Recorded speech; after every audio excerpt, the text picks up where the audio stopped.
Kelly. Just a quick bit of information. On the website, there is a link for 6th grade. If you're interested, there's not a lot of information on it, but it does talk about a soccer team and things like that. So if you're interested in just getting a little more of what they're doing along that line, there is some information on the website. Good, thank you. I wish you had told me that earlier.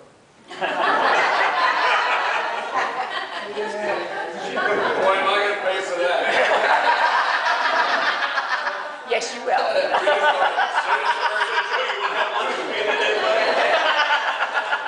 Make sure the tire's working now. Yeah, exactly. All right. Any other? Where do you go from there? I'm ready for all the questions. I'm not in a hurry to go to my list. I don't have She may that have much another use for that time. time. Joe, what's the status of the columbarium? Okay, the columbarium. Good. It was on my list. Thank you very much for that question.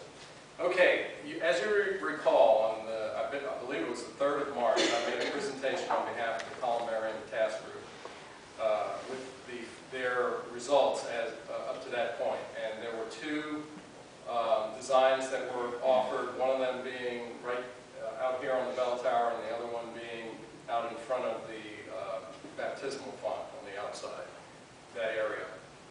And the overwhelming preference was the baptismal font. However, I will tell you, after the presentation, there was some additional discussion. Some members were disappointed that we weren't able to do anything in the garden. And if you remember, when I made the presentation, the information that we had indicated that there was an issue with the firewall situation where we wanted to build it. So let me backtrack a little bit to that. We are aware that there is a firewall in the atrium and on the coffee bar side of the garden where we want to put the columbarium. We were aware of that. It was highlighted after the presentation and as if it were new information. And to me it was new information because I didn't quite understand what the situation was with the firewall. But we were aware, the team was aware that there was a firewall on the atrium side. The issue was that the way the city was interpreting our design was that it was somehow going to extend the atrium and encroach on the distance between the 2 buildings, requiring an additional firewall on the school side. So part of the confusion was probably my understanding of what was being said was that we would need a firewall, but not on the church side because the church already had a firewall there, but it would be on the school side because the columbarium was being perceived as a structure that would be closing the prescribed gap of 10 feet between the church and the school. So I know that's a long explanation, but when I made the presentation on the 3rd, it was my understanding that there was a firewall required on the school side. I probably did not make that very clear, but that's where the firewall was, not on the church side. We already have one there. What I opted to do was re-engage with the city because I couldn't quite understand why that would be an issue. So I worked with Craig Staten, provided some additional drawings, provided some additional information about the structure itself, the columbarium. And so since that time frame, we have been re-coordinating with city officials. It appears now that the city understands that this is a freestanding structure. And it is not part of the building structure. And therefore they will reinterpret their original guidance and allow that structure to go into the garden without any additional firewall. Okay? So it's a new ball game. I could have said that from the beginning, but I had to give you, all of the play-by-play in order to get there. It is a new ball game. We have not actually gone forward with a formal package to get signed off, et cetera, et cetera. But Craig has been working with the right people who will eventually do the approvals.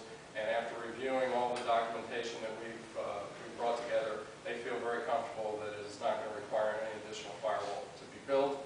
And therefore, the structure would go in there along the coffee bar wall as we had originally planned it, as Pastor Stowe had originally planned it way back when we were building, thinking about the atrium at that time.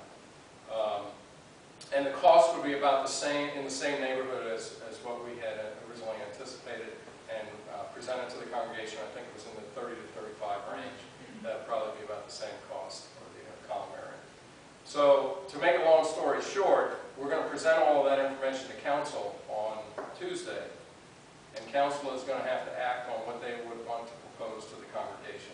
So right now we have 3 viable designs. We have the garden, we have the bell tower, and we have the baptismal font area.